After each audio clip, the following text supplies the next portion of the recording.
Un grand coup, Cyril Hanouna se frotte les mains, il avertit son ennemi numéro 1. Cyril Hanouna, l'animateur phare de l'émission Ne touche pas à mon poste, n'a jamais été un homme à prendre les choses à la légère. Au fil des années, il a su se forger une réputation d'animateur audacieux et sans filtre, prêt à tout pour divertir son public, même au prix de certaines polémiques. Mais derrière ses facéties et ses éclats de rire se cache un homme stratégique, toujours à l'affût des tensions et des rivalités, qu'il entretient parfois avec un brin de provocation. Et lorsqu'il s'agit de ses ennemis, Hanouna ne fait pas dans la dentelle. Il n'hésite pas à montrer ses intentions et à avertir ceux qui pourraient s'aventurer à défier son autorité. Lors d'un épisode particulièrement animé de TPMP, Cyril Hanouna a laissé éclater sa frustration envers une personnalité qui, selon lui, représente une menace sérieuse pour sa position dans le paysage audiovisuel. Le ton est monté, les regards ont fusé, et l'animateur a alors lancé une phrase qui a fait sensation, un grand coup. Il se frotte les mains avec un air déterminé, comme pour signifier qu'il est prêt à riposter, et il prévient son adversaire de ce qui pourrait se passer si ce dernier persiste dans sa tentative de rivaliser avec lui. Mais qu'est-ce qui se cache derrière ces mots, et pourquoi Cyril Hanouna semble-t-il si sûr de lui dans ce moment de tension? Cette déclaration a immédiatement captivé l'attention des téléspectateurs et des médias. En tant qu'animateur de Ne touche pas à mon poste, Hanouna est habitué aux clashs et aux embrouilles médiatiques, mais ce coup-ci, la situation semble différente. L'homme qui se cache derrière l'animateur semble plus serein, plus calculateur. Ce n'est pas la première fois qu'il fait preuve de stratégie, mais cette fois-ci, il semble vouloir en finir avec son rival une bonne fois pour toutes. Il a décidé de ne plus se laisser marcher sur les pieds. À chaque occasion, il met en avant son humour acéré, sa répartie affûtée et son pouvoir médiatique pour asseoir son autorité et son influence. Mais derrière ce masque de facétie se cache une volonté de montrer qui est le véritable patron. L'ennemi en question, souvent désigné comme l'ennemi numéro 1 par Hanouna lui-même, est un personnage qui n'est autre qu'un de ses collègues ou un autre animateur vedette de la télévision française. La rivalité entre eux est bien connue du public, mais c'est dans des moments comme celui-ci que la tension atteint son paroxysme. Hanouna, connu pour sa grande capacité à manipuler l'attention des médias, a bien compris que ces confrontations publiques sont un moyen efficace de maintenir son image de leader incontesté du petit écran. Chaque intervention, chaque annonce fracassante, chaque provocation a un impact direct sur sa popularité et sur son audience, et il n'hésite pas à jouer de cette arme pour marquer les esprits. Le geste de se frotter les mains, apparemment anodin, en dit long sur son état d'esprit. C'est une sorte de signal, un indice qu'il est prêt à passer à l'action.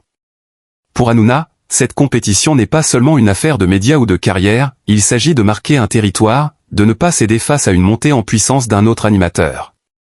Pour lui, la télévision est un champ de bataille où chaque victoire, aussi petite soit-elle, renforce sa position. Il sait que son émission TPMP est un véritable tremplin pour sa carrière, et il ne compte pas la laisser être grignotée par un concurrent, quel qu'il soit. Il est clair que dans cette guerre de popularité, Hanouna voit en son ennemi numéro 1 un obstacle qu'il faut neutraliser à tout prix. Et c'est là qu'il montre sa force, avec un sens du timing parfait, en mélangeant sa touche d'humour et de provocation. Un grand coup, prononcé avec tant de conviction, semble être une promesse qu'il tiendra, qu'il s'agisse d'une nouvelle bataille médiatique, d'un coup d'éclat dans l'émission ou même d'une manœuvre stratégique plus complexe. Au-delà de la simple joute verbale, cette déclaration de Cyril Hanouna soulève également des questions sur la manière dont les personnalités publiques gèrent les conflits dans un environnement aussi compétitif et médiatisé. Faut-il vraiment traiter les rivalités comme des combats, ou existe-t-il une autre voie pour la coexistence pacifique dans ce monde de la télévision où la concurrence est rude et sans merci? En attendant de voir comment cette confrontation se déroulera, une chose est certaine, Cyril Hanouna n'a pas l'intention de laisser son trône vaciller de sitôt. Son avertissement à son ennemi est clair, un grand coup peut tout changer, et celui qui osera s'attaquer à lui devra être prêt à en subir les conséquences. Le lundi 3 février 2025, Cyril Hanouna a animé la nouvelle version de l'émission Astérisque En marche sur la tête Astérisque, diffusée sur Europe 1, marquant son grand retour à la radio après une absence due à sa participation à un tournoi de padel. En effet, le vendredi 31 janvier 2025, l'animateur n'a pas été présent à l'antenne ni sur Europe 1 ni sur C8. Mais dès son retour le lundi, il semblait particulièrement joyeux, et pour cause, il a profité de l'occasion pour célébrer la défaite d'un de ses ennemis jurés, Louis Boyard, survenu durant le week-end précédent. Louis Boyard, ancien chroniqueur dans l'émission de Cyril Hanouna, était candidat dans les élections municipales de Villeneuve-Saint-Georges. Après un premier tour réussi où il avait cru pouvoir s'imposer face à deux autres candidats de droite, l'ancien spécialiste de la politique de l'émission Astérisque touche pas à mon poste Astérisque pensait avoir les meilleures chances de l'emporter, surtout après le retrait de la deuxième liste de gauche. Cependant, contre toute attente, c'est Christelle Niasme, la candidate de gauche, qui a été élue maire de Villeneuve-Saint-Georges. Cette défaite a été un coup dur pour Louis Boyard, qui ne s'attendait pas à une telle issue, d'autant plus qu'il semblait avoir une bonne dynamique de campagne avant le retrait des adversaires politiques. Cyril Hanouna, connu pour ses prises de position provocatrices et ses relations tumultueuses avec certains de ses invités et anciens collaborateurs, n'a pas pu s'empêcher de se réjouir de cet échec, profitant de l'occasion pour taquiner et ironiser sur la situation de Louis Boyard. L'animateur a affiché une satisfaction manifeste durant l'émission, en se félicitant de voir son ancien chroniqueur, souvent un sujet de clash dans Astérisque touche pas à mon poste Astérisque, connaître un revers aussi retentissant. Pour Cyril Hanouna, ce genre de moment est une forme de revanche sur les anciens collaborateurs ou les personnes qu'il considère comme ses adversaires. L'animateur, toujours prompt à faire de l'humour, a bien sûr pris soin de souligner l'ironie de la situation tout au long de l'émission, tout en maintenant une ambiance légère et parfois comique qui fait sa marque de fabrique. Son enthousiasme était palpable, et il n'a pas manqué de partager ses pensées avec ses auditeurs, qui ont dû se régaler de cette mise en lumière de l'échec de Boyard. Ainsi, ce retour à l'antenne a été marqué par cette anecdote politique et par le plaisir évident de Cyril Hanouna à souligner la défaite de son ancien collègue. Mais derrière cette célébration se cachait aussi un message sous-jacent sur les rivalités, les alliances et les revers de fortune qui sont fréquents dans le monde médiatique et politique. Le divertissement de Cyril Hanouna, toujours axé sur l'actualité et les clashs, a une fois de plus su capter l'attention de son public tout en offrant une perspective quelque peu ironique sur les événements politiques récents. Ce n'était pas la première fois que Cyril Hanouna exprimait son affection pour cette ville. En effet, il a ajouté, « C'est l'une des villes que nous préférons le plus en France. Vous savez, je vais bientôt vivre à Villeneuve-Saint-Georges », a-t-il confié, tout en continuant à échanger avec Christelle Niasme. Une déclaration qui a évidemment suscité beaucoup d'intérêt, et qui n'a fait qu'ajouter du mystère à son avenir. Le contexte de ces commentaires se trouve dans une discussion animée concernant le député Louis Boyard et son récent échec.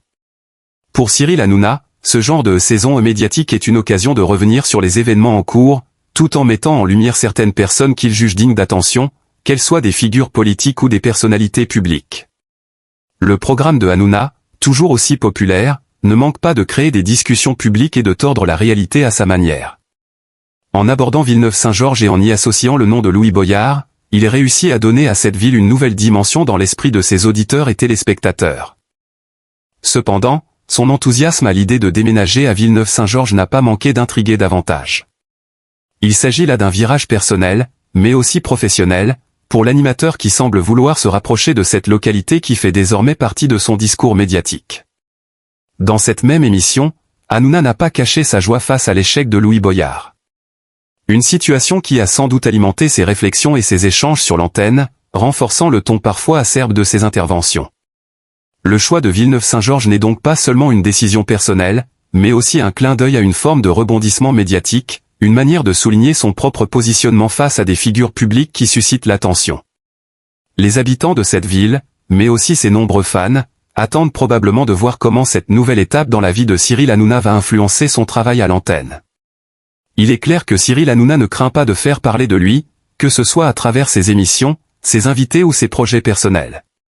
L'annonce de son futur déménagement à Villeneuve-Saint-Georges est une nouvelle page de sa carrière et de sa vie, qu'il semble vouloir écrire avec un enthousiasme contagieux.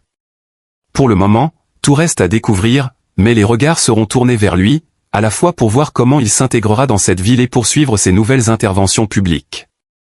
Dans l'émission Astérisque touche pas à mon poste Astérisque, Cyril Hanouna a pris un moment pour exprimer son opinion sur Louis Boyard, un homme politique dont l'avenir semble encore incertain. La mauvaise nouvelle, c'est qu'il restera à l'Assemblée nationale, mais il ne sera plus à Villeneuve-Saint-Georges. Je tiens à saluer tous les habitants de Villeneuve-Saint-Georges, qui doivent quitter aujourd'hui, a-t-il déclaré en s'adressant à l'audience.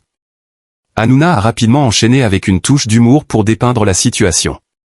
Imaginez, vous rentrez chez vous et votre mère est Louis Boyard. Vous n'avez même pas envie de faire une demande de statut civil, a-t-il ajouté, illustrant de manière satirique l'idée qu'un tel personnage à la tête de la ville pourrait perturber la vie quotidienne de ses habitants. L'animateur a poursuivi sur un ton tout aussi moqueur, suggérant un scénario improbable mais amusant. Imaginez que vous devez vous marier à Villeneuve-Saint-Georges et que Louis Boyard soit celui qui vous marie.